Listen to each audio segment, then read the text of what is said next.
The Sunday Baroque podcast is made possible by WSHU and the Friends of Sunday Baroque.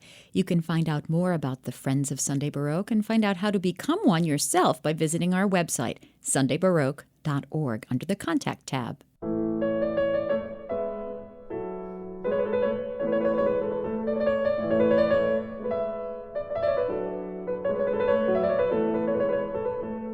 Pianist David Greilsammer has an eclectic repertoire and often pairs unusual musicians on his recordings, such as his recording of sonatas by Baroque musician Domenico Scarlatti and avant-garde American composer John Cage.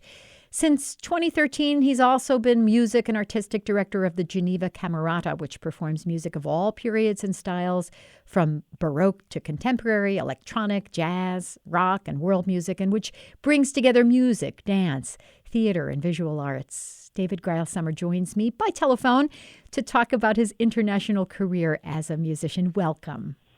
Hi. So first things first, how are you doing in these very strange times we're living in? Indeed, these are very, very, very strange times and quite challenging and difficult for our cultural and musical world, I have to say.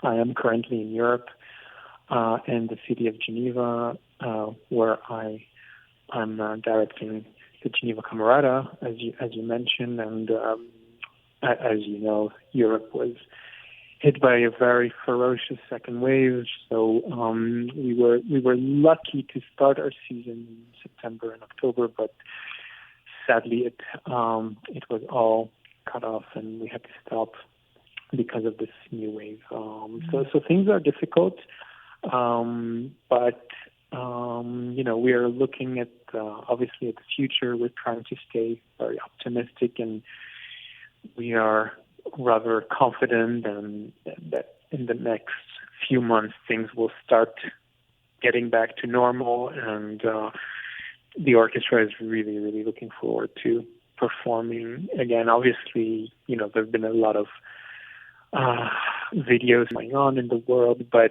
we feel that, and I feel very strongly that the live audience will never be replaced. It's really not the same. So we're patiently waiting for the moment that we can perform again, and we're preparing the future. It's a good time to prepare new, challenging and beautiful projects, and I'm really looking forward to starting fresh and new very soon. Well, hear. I hope that's true. Yeah. I'd like to dial it back and talk to you about your introduction to music as a child. I'm curious to know when you started playing and when and how you got serious about your music. So I was lucky to be born into a very musical family. My parents were not professional musicians. They're actually both professors at the university, so they're not musicians, but they're both tremendous music lovers and actually art lovers. So, when I was kids, I'm the eldest of 5 brothers. When we were kids growing up, our parents would take us to concerts and museums and to theater shows, etc. So we were really lucky to grow up in a place where arts were considered to be absolutely essential, and I'm very grateful to my family for that. So I'm the oldest. So when I came to the world, my mom had already decided that she really wanted her first child to play the piano. That was really a big thing for her. I think she always loved the piano, and so she bought a little upright Yamaha piano, and that's how it all started. And I started at the age of 6 in Israel, where I was born and raised, and this is little by little how things started and how this journey was initiated. And all my brothers are either professional musicians or they were performing music and now are doing it for, for their pleasure. And but it's still a very, very musical, artistic family. So these are the very beginnings of the journey. Wow. Are all of you pianists, or do your brothers play other instruments? No, so I play the piano and I conduct, and then I have one brother right after me who's actually a violinist originally and has become over the years a pop rock violinist and a singer. And he's quite a star in Israel, and he's performing with his band. Pop, rock, world music, reggae music. Sometimes we even perform together. It's quite nice. And then I have a brother who's a cellist, a brother who's playing piano, guitar, and violin. And then I have another pianist who's a Baroque musician, actually, and he's Baroque. He plays harpsichord and conducts Baroque ensembles here in Europe. So it's quite a wild, diverse family in terms of music and arts. Wow, that's amazing. You said your parents are university professors. What are their fields? Yeah. So my mother is historian of medieval times, Middle Ages, and she's actually a world-renowned specialist in the study of witches in the Middle Ages. Wow. So that's really her thing, witches. And my father is a political science professor and kind of modern history professor. Wow. What an accomplished family you have. That's marvelous. It's marvelous. Quite a diverse, but intense, very intense and busy family. Yeah.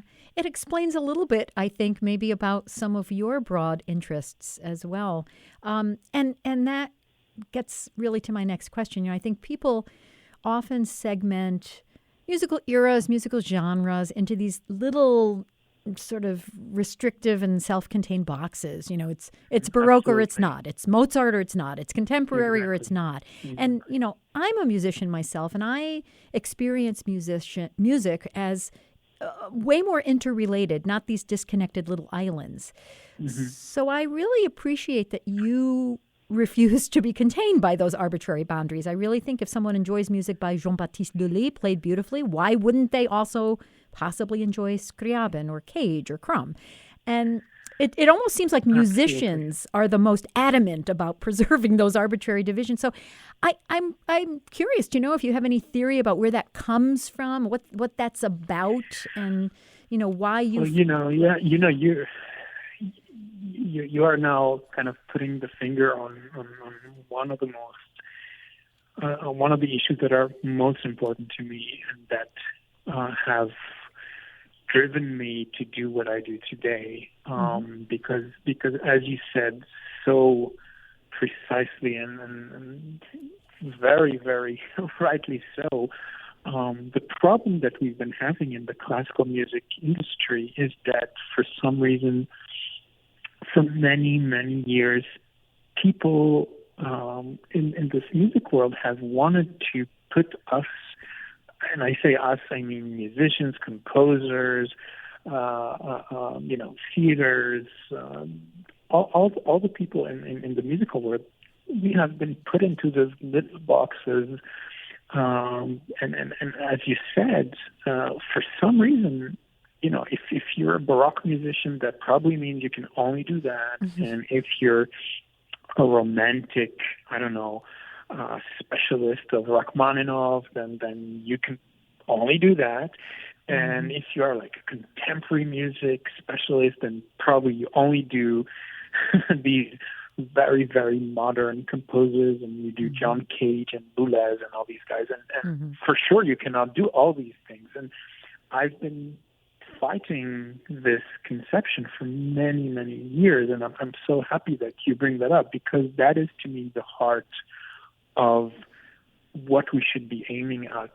And this is also in my personal opinion, one of the answers to how we can expand our public in the classical music world, how we can hopefully bring in more auditors from the young generation. How can we bring more students to the concert halls, et cetera, et cetera. And I feel very strongly about that issue. And I think that the answer is truly bringing together all these different styles and creating a dialogue. It's not about just mixing things just for the sake of mixing them. It's truly this idea that different kinds of music and different forms of art can have a beautiful dialogue. They can meet each other, even if it wasn't supposed to be that way. It doesn't matter. They can meet, they can converse, they can create a beautiful conversation. And this is how we can, in my opinion, bring classical music to the next level, to a place where there is a dialogue and that we can all enjoy it in a much more liberated way. And all the projects that I've been working on in the last few years have been going in that direction for that very specific reason and because of that issue that you mentioned in your question. Yeah. And you sort of have this reputation, and they use these words, you're a risk taker as a performer. And I'm curious to know what that means to you as a musician. It's almost like it's a compliment, but it almost could be considered sort of a left-handed compliment in a way. You know what I mean? Yeah, absolutely. I mean, that's really the heart of the problem, is that, when you are a curious person, and I believe this is such an important thing, to be curious, by the way, not just about music. It's important to be curious about everything and to take part in a bigger conversation, to be interested in and curious about other kinds of music, to be interested in other kinds of art, but also to be interested in environment, to be interested in social issues.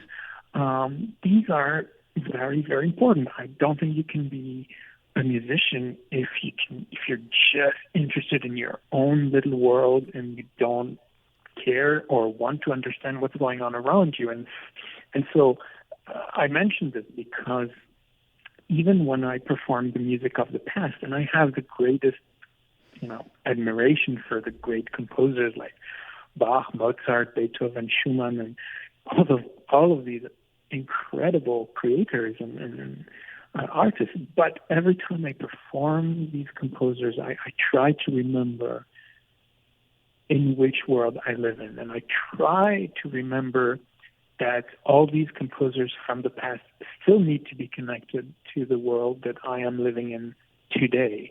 And that to me is extremely meaningful to try and find a way to bring all these ideas from the past and to make them live today in our present times. Well, that's a perfect segue to my next question. And I have my own opinions about this, which are irrelevant right now because I want to hear your opinion. But Baroque music played on the piano is still, even in the year 2020, almost 2021, a controversial thing for some people. And, here we are. And I would like to know your take on that as someone who is a pianist, as someone who presents such compelling and interesting and beautiful performances of Baroque music on the piano. I want to hear your take on that. Well, you're opening up, this subject, this issue, which to me is one of the most fascinating and important issues, in classical music today. And as you can imagine, this question is is really, really present every day in everything that I do. This question of what is the role of the modern piano in Baroque music, but even in a broader sense in ancient old music. What do we do with that? And there's no need, I think, to get into this huge controversy of can pianists nowadays play Baroque, or should it be only on harpsichord and organ, etc. I don't think that these are the right questions. I think that if we want to understand and truly find the answers to this debate, I think we need to ask the right questions, and the right questions are in a much different place. And to me, it's much more related to a question of creativity, to a question of imagination, to a question of understanding of what we are trying to do. Because playing Johann Sebastian Bach on piano can sound incredible and very innovative and eclectic and beautiful and unique, and it can also sound absolutely terrible. And so, can we play Bach on modern piano is not the right question. The question is, as interpreters, what do we do with it? And again, I go back to the issue that we were discussing before. If I, as a pianist, decide to play Bach on a modern piano, I need to ask myself, why do I do that? And why do I do that today? How do I relate that music from the past, from the very old past? How do I relate it to our world today? If I can bring an answer to that, if I can bring something new, if I can make this music live in my time, then for sure, it doesn't matter what style I choose, then it will be interesting, it will be unique. If I just play Bach because I feel, I should play Bach on the piano and I don't know why I am doing it, then I don't think it's gonna work. And if you take the greatest pianists who have played Baroque music on piano, for instance, Glenn Gould obviously is a good example. Some people love it, some people hate it, but everybody can agree that he played Bach on a piano in a very unique way, in a very unusual way. And I think it's because he knew what he wanted to create. He heard sounds in his mind, and he was trying to express them. And so, I think, but it's the same for harpsichord. If you play harpsichord, a Baroque piece on the harpsichord, that doesn't mean that it's going to sound beautiful. It's not because you play it on the harpsichord that automatically it's going to be perfect just because it's supposed to be the right instrument. I think it's all about understanding why we do certain things that we do. And I think even for my favorite harpsichord and Baroque players, have been the ones that, even though they were playing instruments from the past, they were still extremely innovative and brought something completely new to the conversation and made me hear the harpsichord in a completely different way, in a modern way, in a visionary way. So again, I think that the real debate is not if it's good or bad to play Baroque music on piano. It's what can we do to make it alive today? And if we have an answer to that, then everything works out absolutely perfectly. Yeah, sometimes I hear from a listener who feels that Baroque music should only be played on historical instruments, and they'll often say, it's not the same. It's not the same if you play it on piano versus harpsichord. And my response to that is, yes, that's exactly the point. Of course. If it were the same, there would be no reason. So yeah, of course it's not the same, and I think that this conversation is a bit problematic also because you can go much further. The piano that we're playing on Mozart is not the right piano. Right. And if you look at later on Schumann and Chopin and, even in the 19th century, truth is when you play a beautiful Chopin piece, it's not on the right piano, so to speak, Right. So, Right. if we want to change everything, then we have to, it goes all the way throughout music history. Right. But that's not the right debate. As you mentioned, what's interesting is to create something different. Of course, Mozart on a modern piano is going to sound different than Mozart on the piano that he had back in the 18th century, or playing Bach on the organ that he was playing on. Of course, it's going to sound different. But again, if I can produce something unique with it, and if I can produce a sound that belongs to our modern times, and it's different, then again, this means that I can create something new and innovative, and I think that's what makes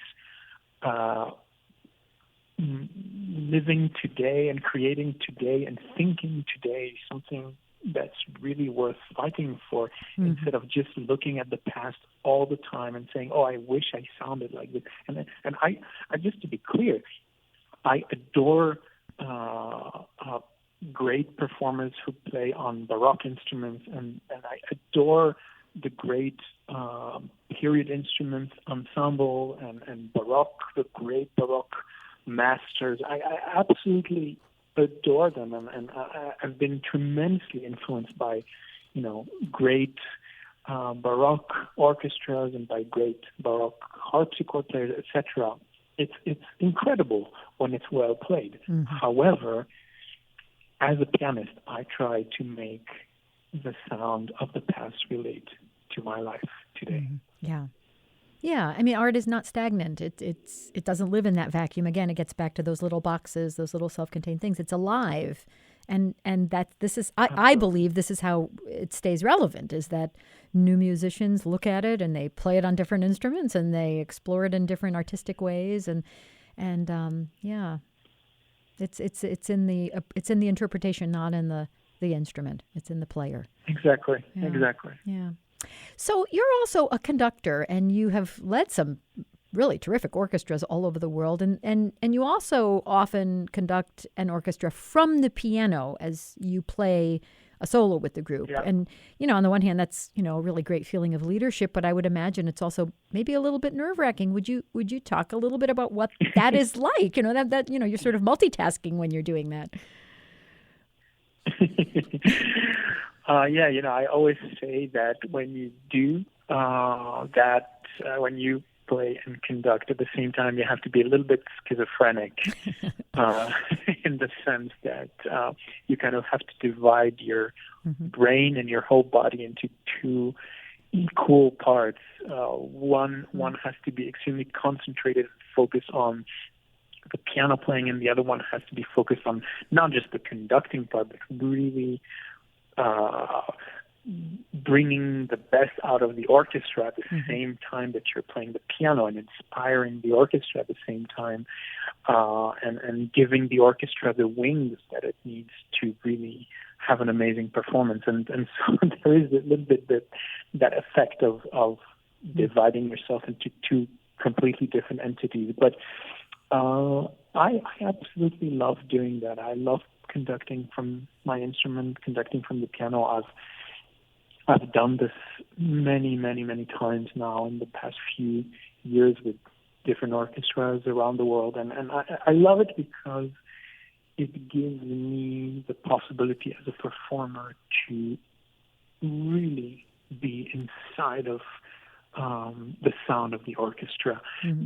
For many years, I used to be a little bit frustrated, even performing, as a pianist under great conductors. I would always be a little bit frustrated because I would feel that, in a way, there's a bit too many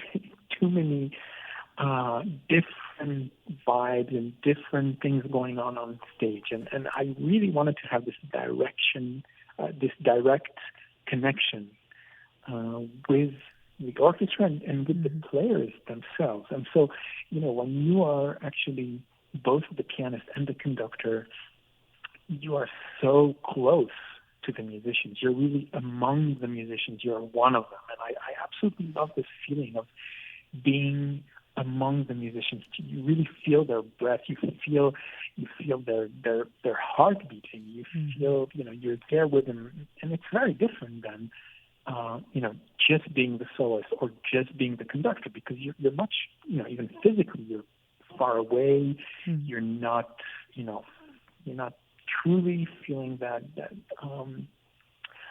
this immense energy that you feel when you are part of the orchestra. And so I've learned to absolutely cherish and enjoy these moments of playing and conducting. And nowadays, I have to say, especially for Mozart, Beethoven, for this 18th century repertoire, I do it almost always now, and I that's the way I enjoy doing it the most. But I have to say, I've done it now with many other repertoires. I've even recorded, the Ravel piano concerto from the keyboard, playing and conducting. I've done Gershwin Rhapsody in Blue from the keyboard, and many, many other romantic and even 20th century pieces. It's just fun. It's just a fun way to make music, and I love doing it. Yeah. I would love for you to talk a little bit about your work with Geneva Camerata, because I think it is, the repertory and the approach is really innovative and really distinct. And I'd really like for you to talk more about, what your mission is and what some of your favorite projects are with the group. Yeah. So Geneva Camerata was really created, it started about 8 years ago in Geneva, Switzerland. And when it started, the idea, Geneva is a very central city in Europe. It's right in the middle of Europe, actually. And so one of the great things about it is that it's the access to the city is very, very easy. You're just 3 hours away from Paris. You're just, 1 hour by plane from Berlin or from London. You're just 3 hours from Milan in Italy. And so it's very central, very easy to get at. And the idea, I mentioned this because in the orchestra, from the very beginning, we had musicians coming pretty much from, not just from all European cities, but from many, many international different places around the world.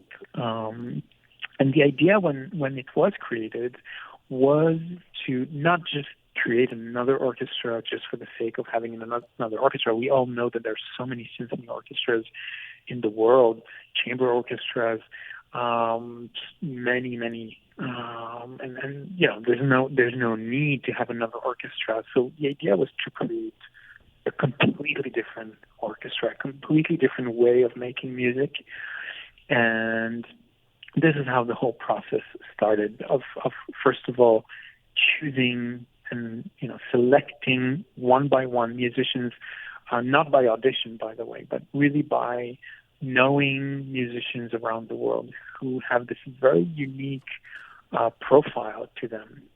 And when I say profile, I mean musicians who are obviously extraordinary virtuosos, but beyond that, we were looking for musicians who had the capability of offering things that many times we don't see in the classical world. So, for instance, our musicians have the capacity to perform jazz with amazing jazz musicians and even improvise with them.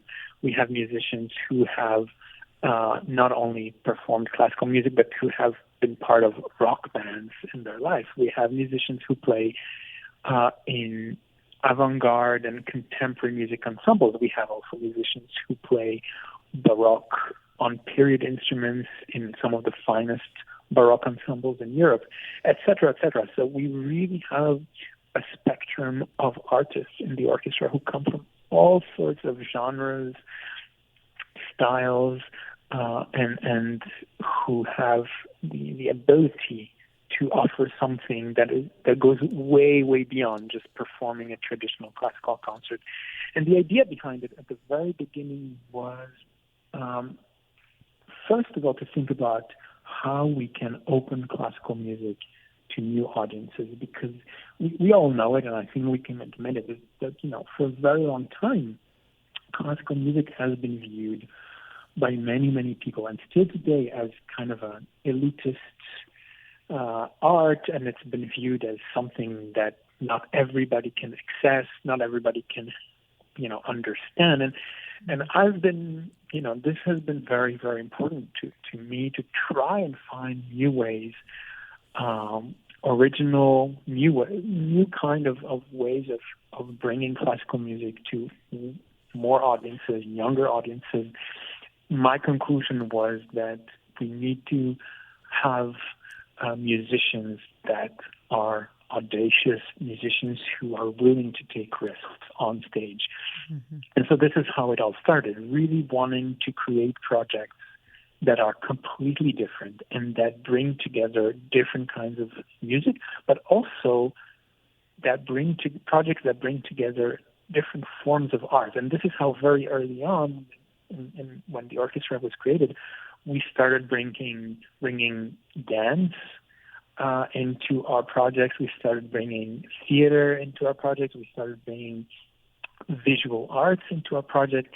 I'll just give you an example of one of our most successful projects, which we've performed all over the world, including last season in New York. This was the orchestra's debut in the U.S., and this project is called Dance of the Sun, and it's a project in which the entire orchestra, so about 35 musicians, play by memory great masterpieces by Mozart and by Lully, and at the same time, while they play by memory, they also dance. So you have an entire orchestra that is dancing on a contemporary choreography, and also they all play by memory these great masterpieces from the past. And so this is just an example of the kind of projects that we've been creating, but we've been doing things like that with music and even circus arts, working with acrobatics and working also with painters and with poets and with comedians, obviously, and et cetera, et cetera. So we try to bring music to as many people as we can by inviting other kinds of arts, other kinds of music into our world, and offering our world to other kinds of arts. And this really has been our biggest mission, I would say, in the last few years. Mm-hmm. Boy, dancing as you play from memory, that sort of gets into that schizophrenic multitasking thing you talked about of playing the piano as you lead the orchestra. Or maybe even more so. Your recordings are very much like what you described as well with the Geneva Camerata. You have combined, like for example, with the 2020 Labyrinth recording, you've combined music by Baroque composers like Bach and Lully and Meret and Rebel, but you've also paired it with Janacek and Ligeti and George Crumb and Satie and Granados, and even the living musician Ofer Peltz. Could you talk a little bit about the creative impetus behind that particular program, that recording? Absolutely. I know I've been intensely working on, as we discussed earlier in this conversation, I've been working on trying to find new ways to have a broader and wider conversation about music, and that means how we can create interesting dialogues between. I'm always fascinated by one thing, and it is how what happens when two different worlds or two different planets that were never supposed to meet or to collide. What happens at that precise moment when these two worlds meet? What happens? And this question, this precise question, has been really, it's been part of me for a very, very long time. And all the projects that I've been involved in now in the last few years have been asking this question: what happens when different worlds collide? And I'm just fascinated by that question. And this new recording, Labyrinth, explores that very question. And to me, it goes much further than any other recording that I've done. Not just because I feel it's in a way more radical and more adventurous, but because it has such a personal story behind it, such an intimate story, which I tell a little bit in the program notes inside of the booklet of the album. And this is that when I was a teenager, I had this recurring dream that would come back and haunt me. And it came back for years and years and years, almost night after night. And in this dream, I was kind of trapped in this huge labyrinth. And I didn't know what to do. And it was a very, very, very intense dream. You know, I was running in this labyrinth, trying to find new doors to open. And then, you know, it's not the right door. So going back and running and running and running and at some point falling and then getting up again and then running again and trying to find another way out. And this dream, it wasn't a nightmare, it wasn't a bad dream, it was just so intense, so mysterious, so weird. And I kept on asking myself all these years of why does it come back? And, you know, obviously time went by and I didn't really do anything with it until the day that I finally realized that many of the questions that I've been asking myself all these years and creating all these different projects with music and trying to combine between past and present, trying to create these dialogues, maybe it's related to that dream. Maybe it's time for me to do something with it in a much more precise and advanced way. And this is how, about 5 years ago, I woke up one day and I just said to myself, you know, this is the time. I have to bring back this dream and express it in music. And this is how the process started of trying to find the pieces or the sounds or the fragments that seem to be in that dream. And I knew that by doing that, I would take a very radical path in the sense that it would necessarily mean for sure that all these different styles would have to meet and really collide, not just two composers, but many different composers. And so this is how the process of creating this Labyrinth album started. And I decided also to present it and to express it in a way that to me resembled very much how you would write a novel with different chapters. And I basically laid it out in 7 different chapters in this album, and each chapter has 3 pieces, and the composer comes back, and it has a very, very specific order, very structured order. And I was hoping that by creating this album, I would better understand what happened to me in that dream, why I would be so lost in that labyrinth. And through these sounds, through the creation of this album, I was able little by little to find some of the answers that I've been looking for so many years. Does that mean then that some of these pieces, or maybe all of these pieces, are ones that you have found elusive in that way and intense in that way? You know, sort of confronting the confronting that challenge that you did in the dream, but confronting it with this music? Are those particular pieces ones that you found particularly personally challenging in some way? Yeah. So, I mean, I would say, when any of us wakes up in the morning after a very, very intense dream, sometimes what happens is that there's like a fragment of something that happened to us, and then there's another fragment that has nothing to do with it. And then sometimes, in a dream, we meet somebody that we haven't seen actually for like 15 years.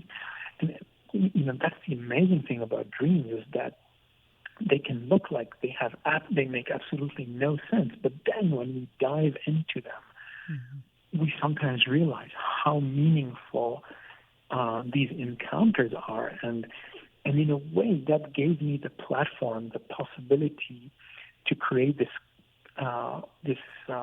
almost this clash, I would say, between these different styles. And it enabled me to bring together composers that normally would have absolutely nothing to do with each other. For instance, you mentioned George Crumb, who's one of my favorite composers, and to me, like really an American icon. And one would think that the music of George Crumb has absolutely nothing to do with Beethoven and no connection. But for some reason, when I related that to my dream and to this anxiety that I was feeling, running in this maze, it made so much sense that this piece by George Crumb would be encircled by two short pieces by Beethoven. And so this, just as an example, is how the album was created. I took two very radical pieces by Beethoven, the bagatelles from the end of his life, which I had never performed before, and it was really the first time that I was learning these pieces. I've been wanting to do it for a long time, but I was missing something, and suddenly I realized this extraordinary piece by Crumb, The Magic Circle of Infinity. On the paper it shouldn't be related, but actually it works so perfectly with these two pieces by Beethoven. Same thing in another part of the album with Bach and Ligeti, or with you have this later on with this piece by you have Rebel and Scriabin at the very, very end of the album, etc., etc.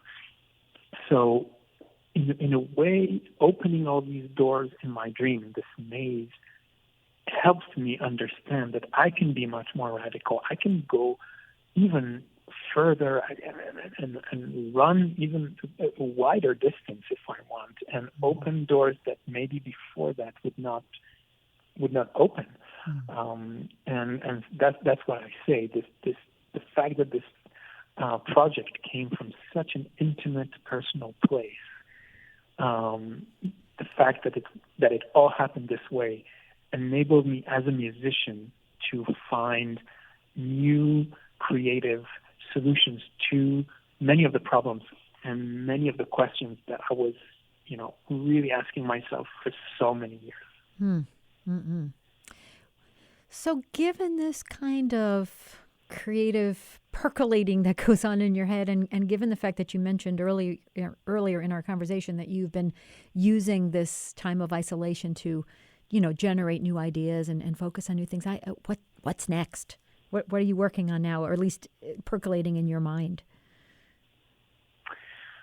So, with the Geneva Camerata, for instance, we're not performing these days because of the pandemic, but we're preparing some very, very challenging and beautiful projects that go just along the lines of what we were discussing. So I'll just, as a little example, next May, and I'm really crossing fingers that by next May, things should somewhat be back to normal. We have this huge project in which the entire orchestra, we're going to be, I think, almost 45 or 50 people performing Dvorak's New World Symphony by memory, and dancing on a completely new choreography that's created these days by one of the Paris Opera stars, who's also a fantastic choreographer, and she is creating this completely new choreography on Dvorak's New World Symphony. And the whole orchestra is going to learn the music by heart, but also learn the choreography by heart. And I think it's going to be a very powerful project. And you know, on the piano side of things, you know, I was supposed to have this very substantial international tour with the Labyrinth, because at the end of the day, as much as I enjoy recording, I love even more performing live in front of a real audience. And I was supposed to have this very big international tour. Obviously now it's been postponed. I was supposed to come to the U.S., by the way, this coming February for the premiere of this Labyrinth. And so I'm hoping that all this Labyrinth tour is going to happen very soon, despite everything. And I would also say that I'm already preparing some now that Labyrinth has been, you know, out into this world. I'm working on some new and even crazier and more radical projects, which I'll probably reveal sometime very soon. Okay, it's very intriguing.